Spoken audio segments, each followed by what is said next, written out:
My name is Jim Nolt, and Wyatt Hester asked me to say a few words about my friend, Robert William Dabbs Greer.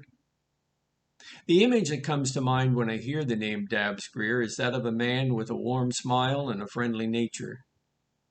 I first corresponded with Dabbs back in 1979 when I wrote to him in care of Little House on the Prairie at NBC. At best, I had hoped for a short note in return, a note that would serve as an acknowledgement from him that I existed, for I surely knew that he existed. By that time, I had admired his work for decades. Though unbeknownst to him, I first spotted him in 1953 when this boy of 5 watched Superman make his first television rescue. And there was Dabbs, hanging by a rope from a dirigible more than 1,000 feet above the airfield. Not long after I dropped that letter to NBC into the mailbox, I received my prize, a lovely letter from Mr. Dabbs Greer. And just as I had hoped, his letter was cordial. And I was so gratified to know that our relationship, as it were, now flowed in two directions. And because he asked a question or two, I sensed that that relationship just might continue. And so it did. Between 1979 and 2007, we exchanged hundreds of letters and spoke dozens of times on the phone. What a joy it was to hear his voice and know his thoughts. There was a jolliness to our conversations. He enjoyed talking about his work, but details about that work needed to be coaxed out of him. Invariably, the answer to my questions about the past began with, "Oh, that was a long time ago. I just can't remember any details." But then, after a few brief moments, he'd rattle off some very detailed stories. One evening, after spotting him on the very first episode of Wanted Dead or Alive, I picked up the phone to ask him about another actor in that same episode, a young chap by the name of Michael Landon. Dabbs laughed out loud. "Oh my, I remember that one well. That was where Mike and I met.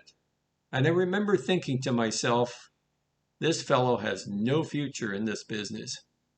He's much too undisciplined.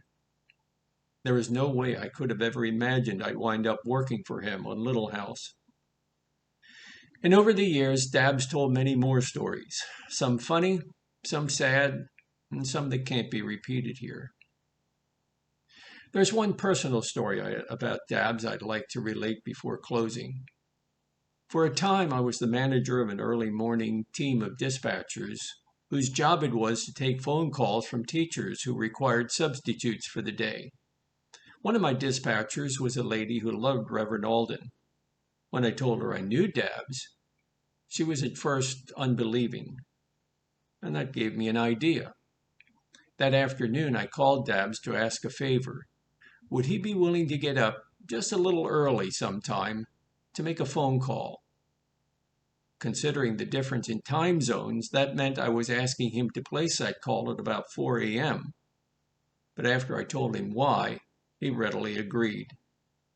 And so the following morning, when Wanda's phone rang at exactly 7 a.m., I was standing nearby to watch her expression. It was priceless. Wanda was flabbergasted, and she never again doubted my word about anything. Dabbs and I came face to face in 2001 when my daughter Lisa and I traveled to Los Angeles to attend a special luncheon to honor George Reeves on the 50th anniversary of the Superman series. Dabbs knew George very well from their days together at the Pasadena Playhouse, but he wasn't feeling well at the time and just couldn't attend the ceremony. Nevertheless, he invited Lisa and me to visit with him at his home in Pasadena. It was a day I'll never forget. I last spoke with Dabbs in late March 2007. At the time, he was undergoing frequent dialysis and was facing surgery to repair a heart valve.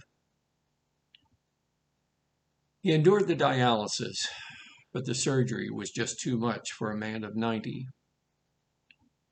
And so the letters stopped. The calls from Pasadena ended. And I said a silent goodbye to a wonderful friend. I remember thinking at the time, I love you, man, and will surely miss you. And so I do. Still. Back in 1953, when I first watched Dabbs Greer on a small screen, television and I were both young. And at first I didn't understand how a guy could owe his life to Superman one day, deceive the Lone Ranger the next, and help a tugboat captain a short time later. But as I gained understanding, so too I gained admiration. Deep admiration for one of those folks they call character actors. Dabbs Greer was indeed an actor, and my oh my, he was also truly a character.